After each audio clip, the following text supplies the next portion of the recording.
For the community, by the community. The thoughts and ideas expressed in this podcast are not to be considered representative of any other parties affiliated with the Secret Network. We are not qualified to give financial advice, but if we were, we'd say market by secret aggressively. Welcome back to the Secret Code Podcast, your community-guided media home for everything Secret Network. So let's see. Last week we talked about Supernova coming up, IBC integration, 30-plus products on our roadmap, almost all with releases here in Q4. Well, I've got 3 new ones for you. Shinobi Bridge. Add to the list of upcoming bridges one that allows Bitcoin holders to bridge directly to Secret Network. Duplex Finance. Do you think you're smart with how you earn yield with your stablecoins? Duplex will literally earn yield in 2 places at once with the same dollar. Don't settle for being very stable smart when you could be a very stable genius. It's my slogan, not theirs by the way, but do check it out. And Shade and Silk Protocol, an honestly incredible new ecosystem being built on Secret Network, which includes the first ever native private by default stablecoin, brilliantly algorithmically pegged in a model that does not have inflation, with the first ever burn-based entry. And if all of these cutting-edge protocols sound too complicated or good to be true, I sure am glad that you have a media platform whose mission it is to explain and simplify this to you both in theory and practice. For the CeFi-minded and users of SecretSwap, please check out Proposal 17 by Wednesday to fund the SecretSwap committee. Big things in the works on that front. And in today's episode with Ben Adams of Fardels, the new social media app built on Secret Network, since recording this, the beta has gone live, and he's already implemented IPFS Pinata and made multiple front-end upgrades and implementations. So now that you're hearing about it, go check Fardels out. We may even release some special content there soon.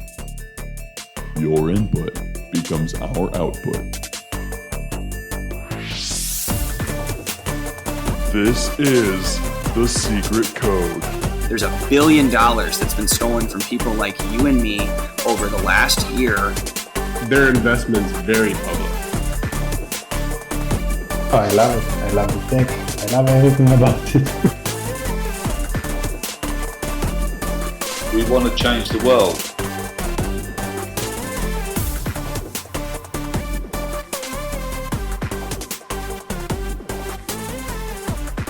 Welcome back to the Secret Code Podcast. I'm your host, Eric Weissman, joined today with special guest Ben Adams, creator of Fardels, the new social media app being built on Secret Network. Ben, welcome to the show. Well, thank you very much. Appreciate it. So Ben, go ahead and describe yourself to us.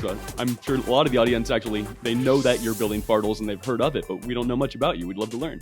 Yeah, so actually, I'm a university lecturer here in New Zealand. So that's sort of like a professor. That's what they call it here in New Zealand. So I have been doing research in lots of different areas. I've worked a lot in sort of working with like location-based systems and that kind of thing. But I've always had an interest sort of in blockchain-related stuff. And I started kind of learning about it many years ago, and it was sort of in the context of looking at kind of location data and things like that. And it was then that I kind of came across Enigma, and then later on learned about Secret Network. And so I've been very involved sort of in following what was going on. And what I was really interested in was that I thought what Secret Network was providing was something that really took smart contracts to the next level. And so I got sort of involved in sort of working on this sort of on the side from my regular research that I do at the university because I had an interest in it. It seemed like a really cool project, and I just wanted to kind of teach myself how to do it. And it's sort of everything's kind of built from that. That's awesome. What do you teach? So I teach web programming, I teach mobile computing, that kind of stuff. So, how to write apps, that kind of stuff. That's awesome. Got our first professor on the show. And I totally agree that Enigma, now Secret Network, is taking smart contracts to the next level and making it pragmatic. A lot of people see a user interface that hasn't maybe had as much money poured into it as some of the higher market cap things that are clones of Ethereum. And they assume that we're not cutting edge technology, and we really are. Nobody else has what we have, and it's really cool to be a part of. I agree. Yeah, definitely. Because I think smart contracts are such a cool idea, right? This idea that you can have computer code that will run, trustless environment. It will execute given certain inputs, and you can be guaranteed the outputs will happen. And there's all kinds of applications for it. I mean, obviously, it's kind of taken off in terms of finance-related things, but there's tons of different applications. And so, that's all really, really amazing. But I do think this idea that everything is public, every operation that happens is a limitation. It really is. And what Secret Network has done is basically come up with a way to, like, the first real solution to making that kind of private and allow people to, build contracts that will execute in a way that we expect the outputs to be, we'll know what the outputs are going to be, but they won't actually be visible to everyone who wants to look on the chain. And I think that's really kind of sort of like early on in the web, right? We had HTTP, we had like this protocol that enabled the web to exist and grow, but you wouldn't want to do things like e-commerce and things like that on the web before you could kind of be secure that your information was not being kind of visible to everyone, every communication on the web. And so things like SSL came along and so on, and those protocols helped to build the web that we see now with e-commerce. And I think what Secret Network's doing is actually kind of doing the same, but like to the next level in terms of what we can do in blockchain technology. So I think it's just really cool. There's all kinds of applications that I think is really cool. I'm going to be really happy to talk about Fardels, but I also actually am involved sort of in playing around with other things as well that I'd be happy to talk about. Yeah. What are your current roles within Secret Network? What are you playing around with? I mean, I'll talk about Fardels because, first of all, because that's sort of the project that I think people might be aware of, if they're like on the Discord channel and they're watching what's going on. And so that really started off as it was just a hackathon. I was trying to learn how to write the contracts within Secret Network, but I was always aware that like sort of some of the potential around decentralized applications is you could do things like social networks and things like that, but do them in a decentralized way. And so that's always been a big kind of potential around smart contracts. But then, of course, like we've talked about, if the data itself is visible to everyone, if who you're following is visible, then as a user experience, it's not really very good. And so what I started off doing with this hackathon was a sort of a proof of concept. What could you do with a Secret Network? And then as I was building it was just thinking about like, oh, there's all these different things you could do with that. And so the one thing is that, yes, obviously you can create a network that's decentralized where you have private data and you can share information how you want. But then on top of that, because it's sort of embedded within something like Secret Network, there's also this added feature that other kinds of social networks wouldn't have. And that is for this kind of direct sort of sharing of things of value. And so I think, what I was trying to do, or what I am trying to do with Fardels really is to say, okay, well, we can build a social network, but we can also build kind of a new kind of social network that does something different than other kinds of social networks. And that's only possible because of what, Secret Network provides.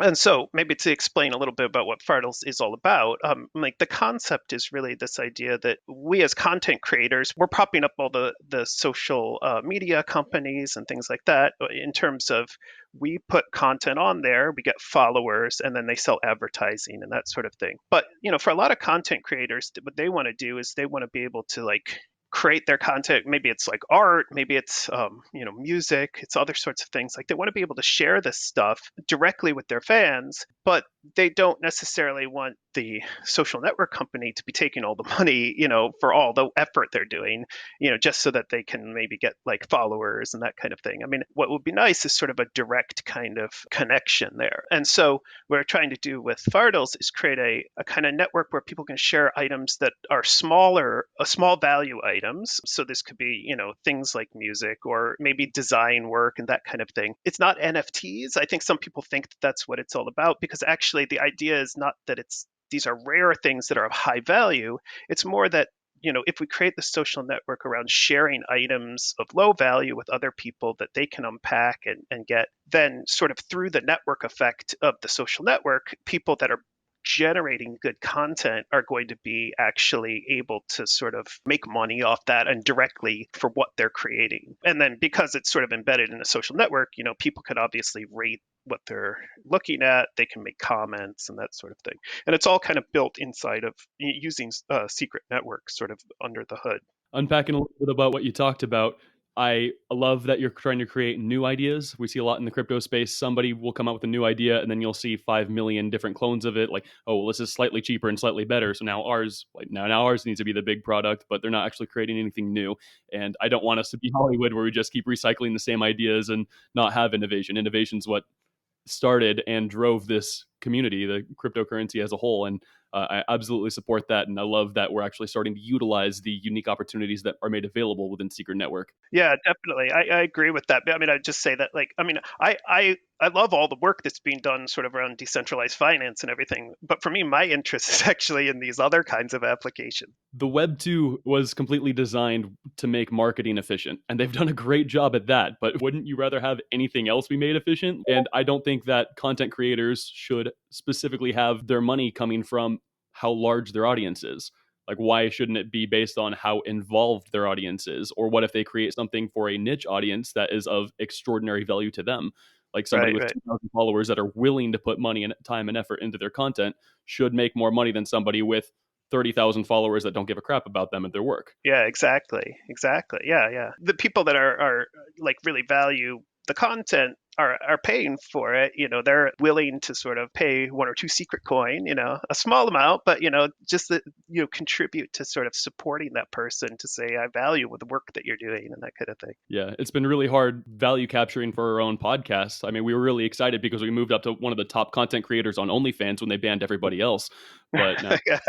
yeah, definitely. A little bit more about you before we dive deeper into Fardels. What are some non-generic traits about you to help connect you to us and so we can know you better? So I'm a university researcher. So the part of the reason why I got into that is because I am curious at like kind of solving puzzles and working out things. And so, that's something that's sort of, I see in how I'm approaching what I'm doing with Fardels, as well as sort of what I do more generally. I also like to do other things. I like to make music, and that's probably a lot of the real kind of thinking behind sort of, I'm putting myself in this mindset of like, oh, it would be cool to be able to just like put my music out there and like have people listen to it and get it without having to have any kind of middleman or anything like that. And so I've always played music for a very long time. And so I think for me, it's like I'm just always kind of like seeking out kind of these like new kind of creative outlets. And sometimes it's about kind of doing something sort of in a researchy space. Sometimes it's maybe about building a new application, like we're seeing with Fardels, or also music as well. So I try to keep it kind of all over the place if I can. What instruments do you play? Mostly guitar, but I also play a little bit of keyboards and that kind of thing. But mostly guitar, yeah. I'm trying to pick up guitar. I play piano, keyboard, sing, do stuff like that. And that's one of the reasons I'm particularly interested in Fardels. I'd love to create content like that and be able to capture a little bit of value and gain an audience for it. And yeah, it'd be great. A lot of the projects I've had on, I love from a professional standpoint, and I've been sharing with work colleagues and whatnot. But Fardel specifically, I've been advertising personally, like to my sisters. Cool. That's very cool, yeah. People who are content creators who are looking for means of capturing their value. Like, I've got a cousin who's an incredible painter and musician, and he gets commissioned for art pieces, but he's trying to figure out how to grow his business, and he's looking to Facebook or Instagram, and I'm like, look, there's a new type of social media coming out that values content creators and doesn't use them, but allows them to get paid as they grow their strength, not just size of their audience. So I'm really excited to see what you're building. Oh, very cool, yeah. When did you first get into crypto? Early on, like, so I was doing my PhD at UCSB, like from 2007 to about 2012. And so I was aware of like early on, although I didn't really get kind of involved. I mean, buy early Bitcoin or anything like that, but I actually knew people because, when you're around computer scientists, this kind of thing pops up and people are talking about it, and I was aware of it. And then it was like later on, probably, I guess I kind of got more into it like in the last big boom before the bust of like in 2017, that kind of time when things were like growing. Although it was a little bit before that, I guess, if I recall, that I actually kind of started getting into crypto a bit. I was interested sort of in the technology, and I was interested in what it could do. And it was actually, I mean, more than anything, it was the smart contract idea that hooked me into it. I don't think I ever quite caught on to the idea of like the cryptocurrencies in a general sense, but it was the idea that you could actually write computer code. I mean, that was very, very cool. And I was like that idea kind of hooked me, and I got interested in kind of exploring it in different ways early on, and then I've been kind of in and out on it. But then once Secret Network came onto mainnet, I actually just taught myself how to program in Rust and decided that I was going to try it out and play with it. And so that's this is the first time I've really gotten deep into kind of like developing specifically for this. I've done a little bit actually. Now I don't teach a course, but there's a course on cryptocurrencies and blockchain and so on at the university. And so I've given some guest lectures and things about, in particular about like programming for like Secret Network and that kind of thing, trying to engage people in that. So yeah, it's been kind of a building process over time. As far as UC Santa Barbara, go Gauchos. Yeah, yeah. Gorgeous, right on the beach. Yeah. That was one of my 4 free UC applications. I'm from California, but I chose a different one. Oh yeah. We had fun there. And yeah, it seems like we got in crypto a pretty similar time. And I also got in because the smart contracts are great. Like, I don't know if Bitcoin's going to infinity or if it's going to zero long term. I don't know if it's going to be the global reserve currency, but I know that this technology isn't going away. Anything that's going to make business run more efficiently, that's going to enable more opportunities, is going to grow and going to succeed. So regardless of that, it's more than finance. Yeah. Because of the other kind of work that I do, I'm really interested in sort of the intersection between how smart contracts are used to really, you can ensure kind of inputs and outputs on digital information. But then once that intersects with the real world, that's really interesting too. Because I know there's been work over time about supply chains and, understanding the movement of goods and things like this and how that can intersect with the blockchain. And so that's like another area that I'm very interested in. I don't know that I've delved into it as much, but I think smart contracts as, this idea that there's code that we will guarantee to execute, I think has like all kinds of huge potential. So yeah, I think if we were to look forward 20 years, I think we're going to see this technology kind of all over the place in all different spaces and not just sort of for finance. Yeah, I think at least for the short term, there's definitely going to be a growing need for people who are able to interpret the results of these smart contracts and enact their results. Like, I'm part of the CFI executive committee because we have the first ever on-chain private governance, which is incredible, in the Secret Swap Exchange, but it doesn't automate the results turning into actual change. And so right. Yeah, exactly. Pays developers and builds the stuff.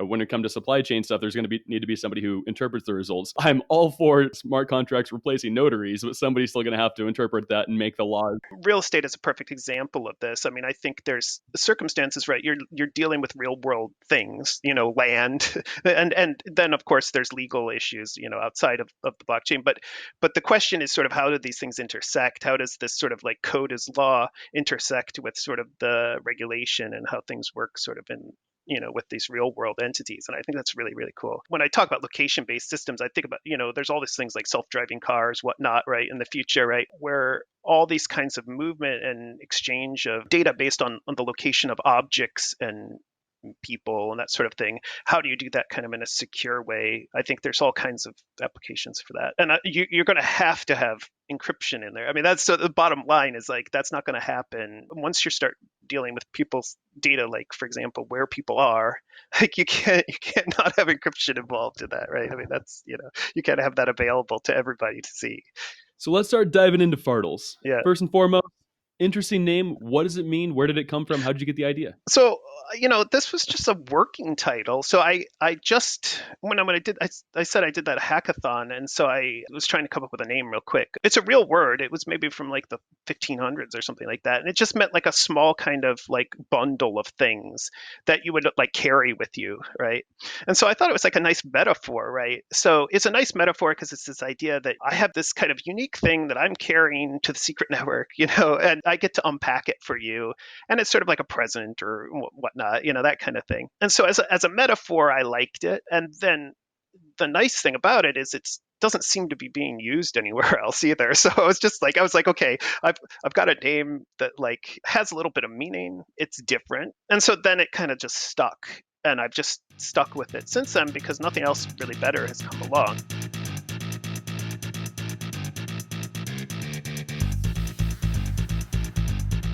So I could talk a little bit about sort of, our timeline and so on with what we're doing. But we're planning a very soon kind of beta release of the user interface to be working with the contract on mainnet. So that's an initial kind of user interface where we're going to continue then developing the user interface side and adding new features on top of it over time. And one of the things is that I've been working with a designer here in New Zealand, talking with him about ideas of how we can kind of use this metaphor, the Fardels metaphor, as a visual metaphor in the actual design of the site and so on. We're not there yet with that, but that's one thing that I'd like to do.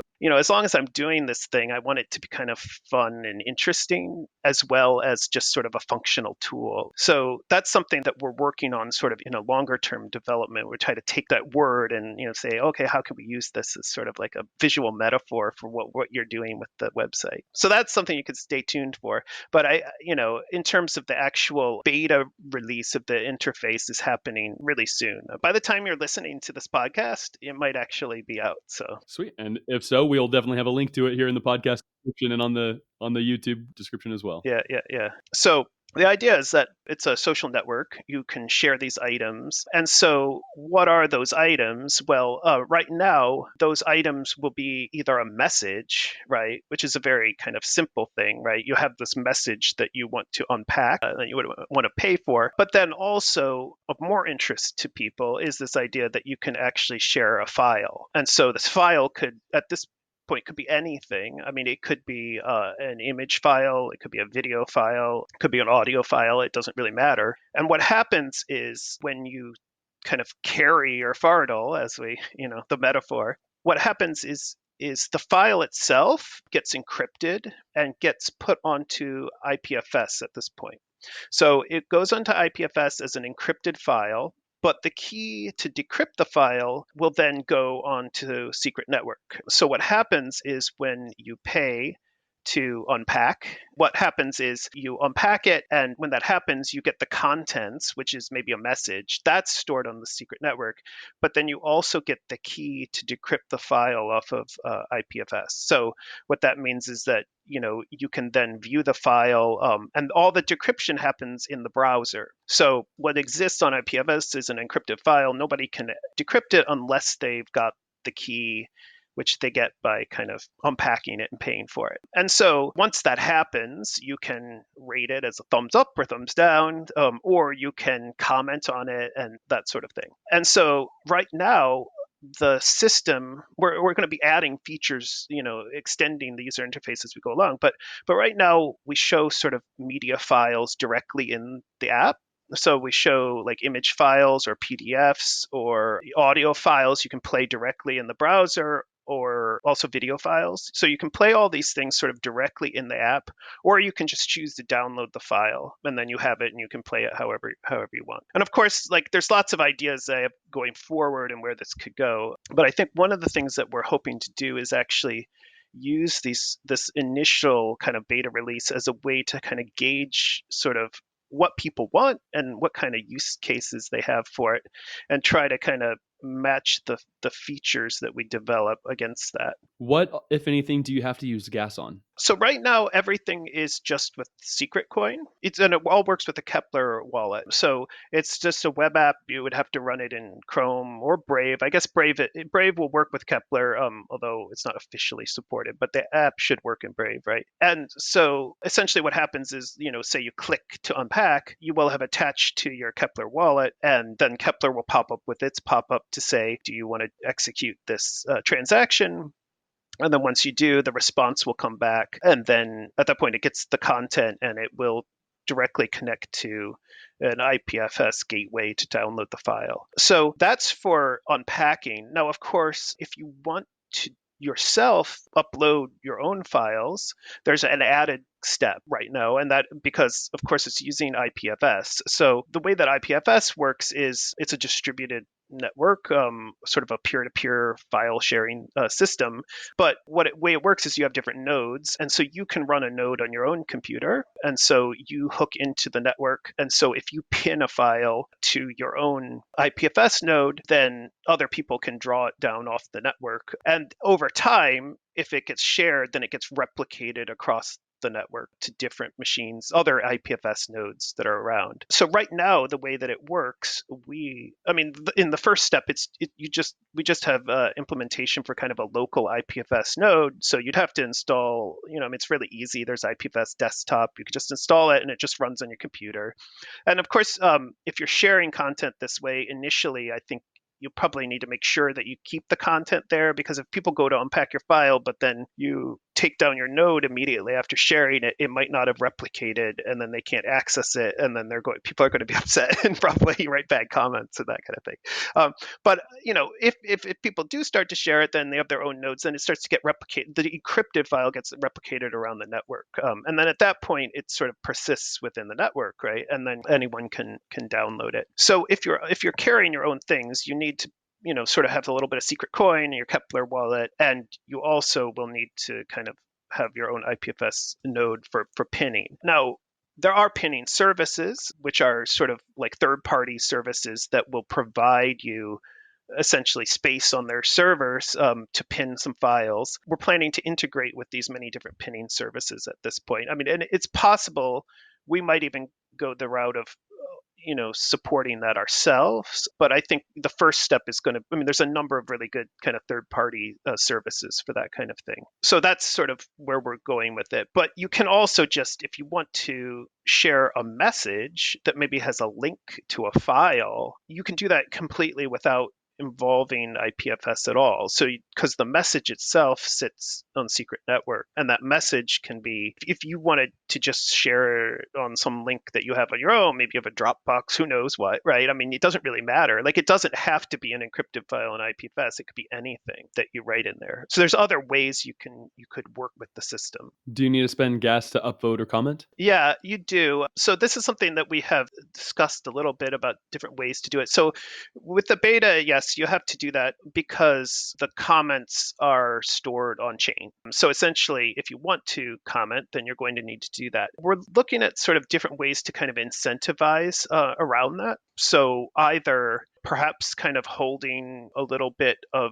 the transaction and then giving that back if you choose to comment, not to incentivize, but maybe take away the disincentive of commenting. But as it stands now, it's a very small amount of gas. It's not very much, but it does cost a little bit. The alternative is we pull that part of the system off chain, right? But then at that point, it's no longer, that aspect of the system is not decentralized, right? So it's sort of like you pay for the ability to be decentralized. But having said that, that is another component of what we're building, is that because when people share their information and put it up there, there's kind of a public component. So they write a public message, and that's accessible to anyone before they unpack it. So they have an idea of what it is they're actually going to unpack, right? That public information, our plan is to kind of build an off-chain index for that, so that you can basically do fast queries and search and do, have categories and all that kind of stuff in a way that like wouldn't really be supported easily just all within a contract. Paul and I are starting to branch out and include not only podcast episodes, but we're starting to do tutorials. Oh, yeah. I'm actually in the middle of on a tutorial for Max Coda's Secret Monero bridge. We had him on a couple weeks ago, and that's my first interaction with IPFS, and it's been pretty cool so far. He talked about it a little bit, so I'm a little bit more familiar. And we just released the episode with Oscar Yepsis. Oh yeah. Altermail. I had a chat with him actually. Yeah. You mentioned your project a little bit, which was really cool. Yeah. We talked a little bit. There's actually ways in which we could integrate.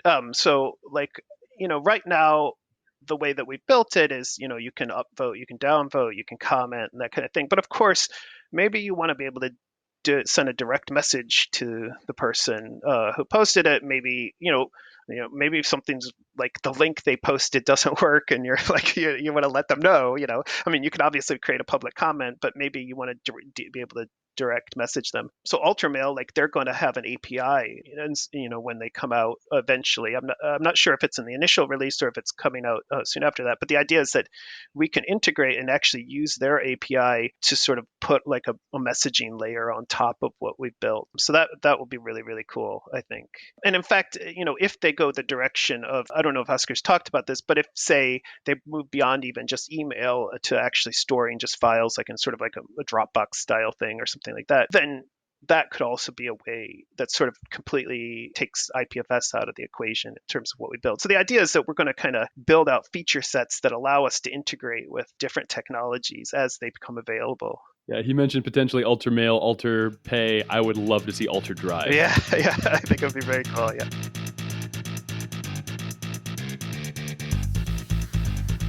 How big do you think this can get? Well, obviously, the most important thing with social media platforms is how many users they get. I've actually personally used Scent after the founder and CEO was on Tor's podcast a couple years ago. And I used it for a while and it was cool, but their model would have worked really, really well if they could onboard a ton of users, but it was really difficult to do. Yeah, definitely. This is, I think, sort of the next stage in development, really. I mean, we wanted to push out a beta version as soon as possible, but our plan is really to try to engage with content creators as best that we can and get them involved. And in some sense, I think we can leverage sort of the secret network community, but we need to branch out beyond that as well. So one of the things that I think would be quite cool is if we can actually tap into communities that are already using, secret network, and we could be actually help to bring them on if they see an easy way to do that. And so I guess another piece to that we'd like to build out is the ability to sort of work with stable coins and things like that as well. Because I think for people that aren't already in sort of in the space, the idea of having to work with secret coin as sort of the currency might be an added kind of hurdle. So we want to kind of lower those barriers as much as possible. But we're kind of waiting on the big update coming with like the supernova and so on for that before we kind of build out that side of things.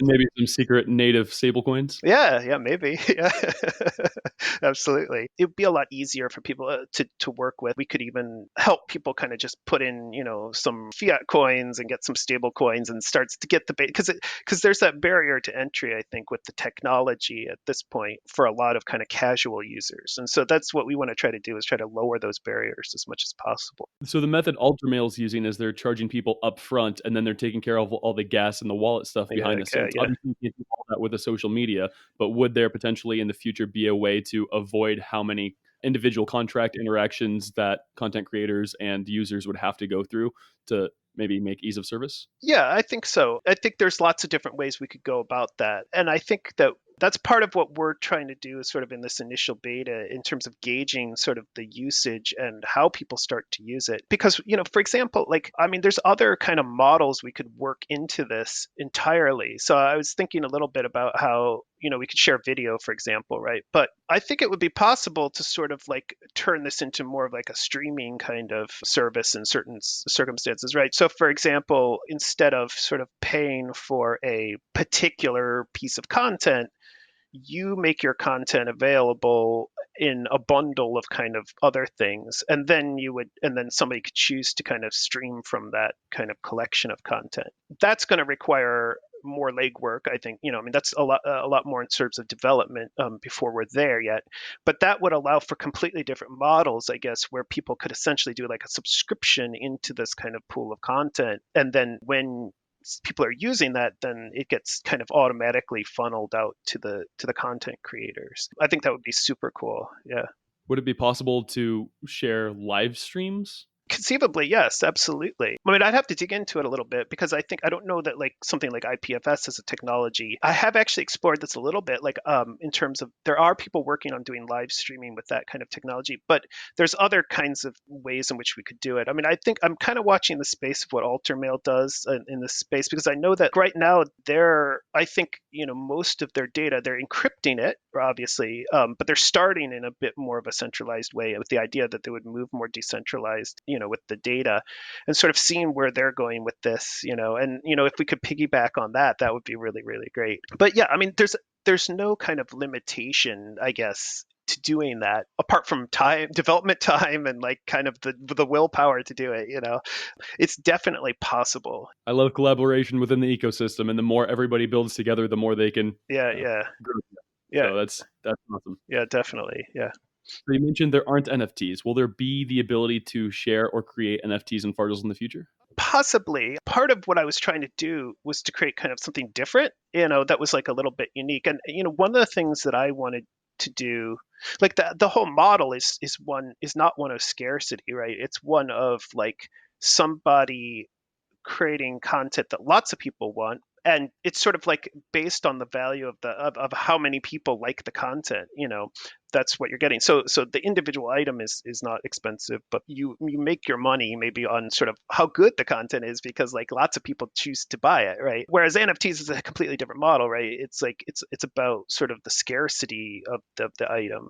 So I've sort of deliberately just kind of split that into a different category, I mean, I think you could, but right now we're limiting the price actually in terms of the Fardels, because partly it's about this idea that these are kind of low risk items. It's like if you're just unpacking things, the first person to unpack something is going to have to kind of, I mean, you trust the person, once you've unpacked it, you've paid them, right? There's no kind of guarantee that you'll like what you got kind of thing, And so if they're low value, what you're relying on is the network effect to guarantee that, because enough people like it, then okay, well, all these other people have vouched for it, then I'm going to go for it. But it's low cost, so I'm not, it's like 1 or 2 coins, whatever, it's not a big deal, right? Will there be a way to set notably higher prices in the future? Like if you want to set it for 150 secret and maybe nobody unpacks it? It's just a setting in the contract, so it's possible. Like all you got to do is change the setting. I'm open to anything, right? In terms of like what it seems like the community wants, and if there seems to be a desire for that, then sure, why not? Yeah. I mean, I think starting off, I kind of had this idea that, well, let's create something that people feel safe to start using and playing around with, and so we start that way. I mean, I remember that it just reminds me of this. Like, do you remember like when the App Store came out and there was like this guy who created the like I Am Rich app or whatever, and it was like basically like it was like an app that was like $1,000 or something, but all it did was just say I am rich. I mean, I saw a book for sale on Amazon, like how to become a millionaire, writing a book, and it was for sale for $1 million. Yeah. I don't know what was in it, but I appreciate the hustle. Exactly.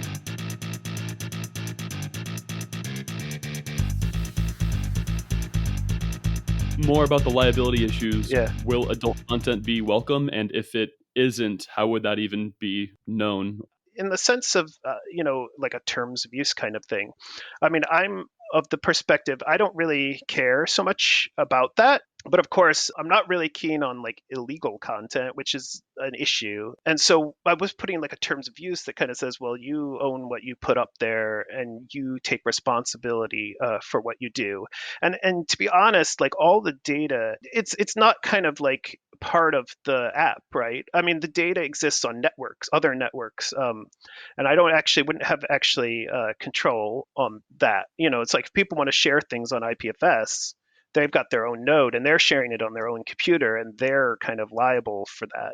Right. But, I am just sort of as to cover my own butt kind of thing. I do have like a terms of use that just says don't put illegal stuff up here and so on. But, there's not really much that I can do in terms of controlling that. It's the beauty and danger of decentralization. Yeah, exactly. So this is actually an interesting thing, right? I mean, I've been thinking about this a little bit. Like in principle, yes, I mean, you could build different kinds of decentralized applications, right? So I think, oftentimes we talk about decentralized or not decentralized, but I actually, one of the things that you can do, and this kind of goes back to secret network, right, is that, and also about like privacy and public and that kind of thing, is the idea is it's all programmable, right? So it's actually up to you to decide sort of the levels at which you want to set these things. Like if you want to have like an administrative kind of functionality into contract, you can do that. If you don't, then that's fine too, right? And so that's like, I think one of the things that I like to actually reiterate to people when I'm talking about things like secret network to other people that don't necessarily are familiar with it. I'm trying to explain it because sometimes I think when they think secret, they think sketchy, you know what I mean? Like if I'm not actually like kind of, if they don't have any background in it. And so what I'm trying to explain to them is actually, that's not actually what it's all about. It's really about kind of building kind of systems that are, you can build it however you want, right? And you have the capacity to make things private or not, or decentralized or not, depending on how you want to do it. It gives you freedom as a creator. Yeah, definitely. Well, in the spirit of Fardels and spinning a couple secret to unlock the viewing potential of some content, you ready for your viewing key question? Sure, okay. Yep. Let's look into the viewing key. The question isn't why do you have to make one on Secret Network? The question is why don't you everywhere else?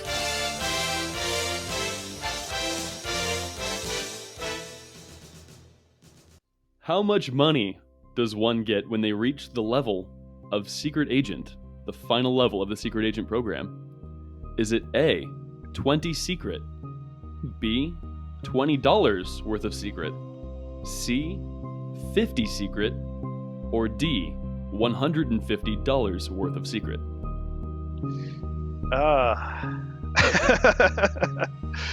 Well, I'm gonna say C. Unfortunately, it is an answer that will pretty soon be less than that. D, $150 worth of secret.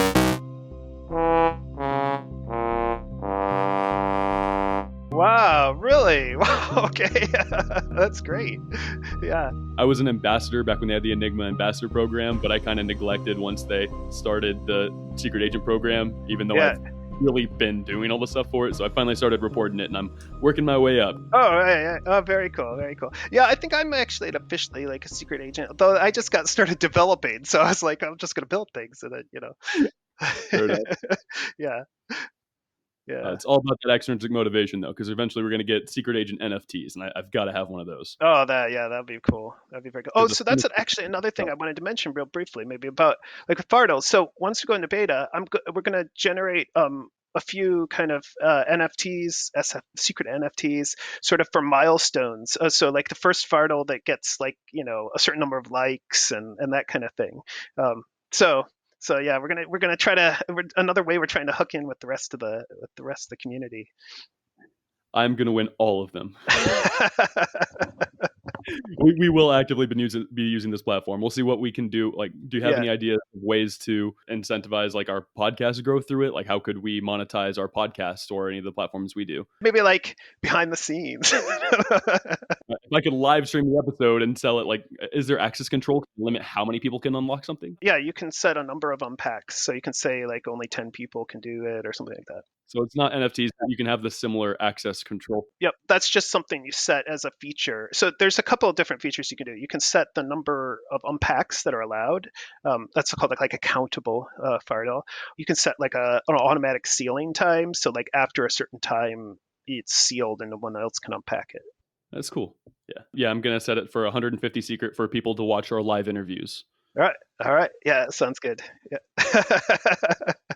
What is your long-term plan with Fardels? Is this a build and move on, or do you plan on sticking with this and trying to see it through and turn it into a Facebook type? Well, I would love to see that happen. I would love to see that happen. I mean, I think I think the idea has huge potential. And so I'm sort of using right now the 6-month lead up time as I'm on my sabbatical, right, to sort of see how I can push this as hard as I can going forward, and look for kind of the development of this, and try to engage people. And I mean, I think the idea has huge potential. I'm very keen to kind of like adapt it in any way that I can to kind of like engage with audiences. So I think it could be quite huge. I mean, I think in particular for people who want to sort of directly kind of share their content with other people and not deal with any kind of middle centralized system, and try to do is to lower the barrier of entry as much as possible to make this possible, because I think actually it's applications like this that sort of bump up the kind of the user base of the whole network of secret network, because it draws people who wouldn't maybe use it, that aren't interested in decentralized finance or other sorts of things, but they have a whole nother use case. I have a couple questions about the marketing for Fardels. Are you guys going to use the Launchpad and try to create your own token? We're going to sort of see whether we can build it up sort of based on the idea is that there's like a small kind of transaction fee, and we're going to see if we can get enough activity going to make it self-sustainable on that level first. Because like I was just saying, like one of my things is that if we could build out a token, but then we have to think about the use case for the token, right? And so the token itself could be what you use on the network, but that kind of goes against sort of the approach that we're trying to do, which is sort of creating ease of entry in for people. And so where I would rather go with this is to push more towards the stable coins and that kind of thing, where we're trying to give this kind of access to people that think more, in non-crypto terms, but they see that they can use this the software. So that was one area that I wasn't really thinking about. And so we're also trying to run very lean in the sense that not take too much dilutive kind of funding at this point, because I think we can do it. I mean, honestly, we've been like building it out in a very lean way and continuing to develop. And so I see no reason to change that at this point. How big is your team? Who else working on it? Well, so right now it's me, and then I've got two other people that are working sort of part-time with it. And then there's this designer that I talked about who's, I mean, I guess he's part of the team, right? In the sense, but not as a programmer, right? So it's a small team, but actually the bulk of the work has actually been me up to this point. But I've been working with people and building it out a bit more. Do you have any plans to make Fardels mobile friendly? Well, absolutely. I mean, I would love to do that. So this is, I have tons of experience making mobile apps. And so this is another area where I think like right now we're working with the Kepler wallet, right? And so the Kepler wallet is, we use the API as a way to sort of, work with the network. The alternative right now is, I think, Kepler might have a mobile wallet at some point, or, other things will get developed. So it's either sort of hold off and wait for like a good mobile wallet to happen where we can work directly with that. Or if that doesn't happen, then of course we essentially make our own wallet, as a way of working with it. But then you're asking people to sort of do another step into the ecosystem of this particular app, which I'd rather keep the wallet side of it outside of the app as much as possible, because then it's across multiple apps and that sort of thing. So I guess basically the answer is once we have a good mobile wallet that we can use, then yes, absolutely, it's going to be a mobile application will happen as soon as we can. So the beta is going to be rolling out sometime soon. How do we get involved? How do we get started? How do we use it? Well, so I'll start promoting it. I have a Twitter account and other things, but just go to the website, and there will be the first thing to do is you can create a handle. And so essentially what happens is if you've already got Kepler installed, you can just go there and it will detect that you have Kepler installed, and then you can create your handle, you can create your description, and you can just start posting things right away. There's nothing to stop you once you have that.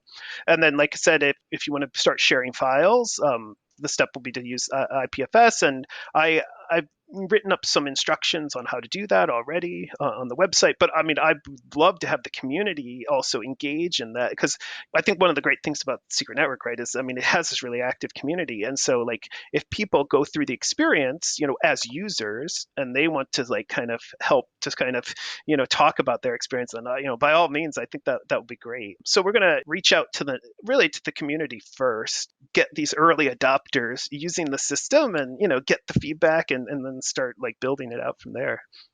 Well, I absolutely intend to be one of these first users. Yeah. You mentioned having a website and a Twitter handle. How could people contact you if they want to learn more about Fardels, and if they want to reach out to you specifically? What's your Twitter? What's your website?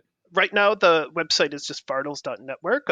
There is I don't know if it's called a channel or in the Secret Network Discord, there's a Fardels tab. I'm not sure if it's tab or channel, but yeah. Anyways, like if you look there, there's a channel. So that's probably if you want to directly talk to me about it, give feedback, have issues with it, I'll be checking that regularly. The Fardels Network Twitter account as well, by all means, follow it, and we'll give updates there, and you can talk to us there. And then of course we'll have an email posted on the website that people can use if they're having issues or problems and that kind of thing. Awesome. Those are all the questions we have for you today. Thank you so much for coming on the show. Do you have any questions for us or anything else you'd like to add while we have your voice? Not really, other than, I just think it's great what you guys are doing. This is awesome. Having these podcasts is really cool, and I'm learning a lot from them. So I just keep it up. It's great. Thanks, brother. We absolutely intend to. Yeah. Thank you so much for coming on the show. All right. Thanks a lot. Cheers. Thank you for deciphering the secret code. For the community, by the community. New episodes every Sunday. Secret Sunday.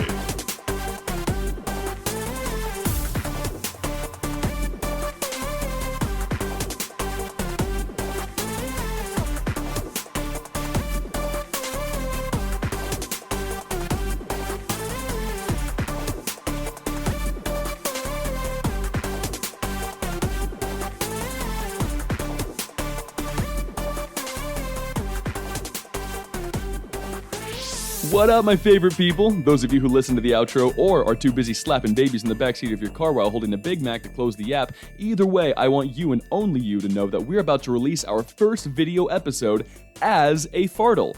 You'll not only gain early access to Carter's breakdown of Shade and Silk with a presentation included, but will also be purchasing a PDF version of his book, Building Confidence in Blockchain. Our portion of the money will go directly back to the community in marketing efforts to grow our platform. Peace, codes and codettes.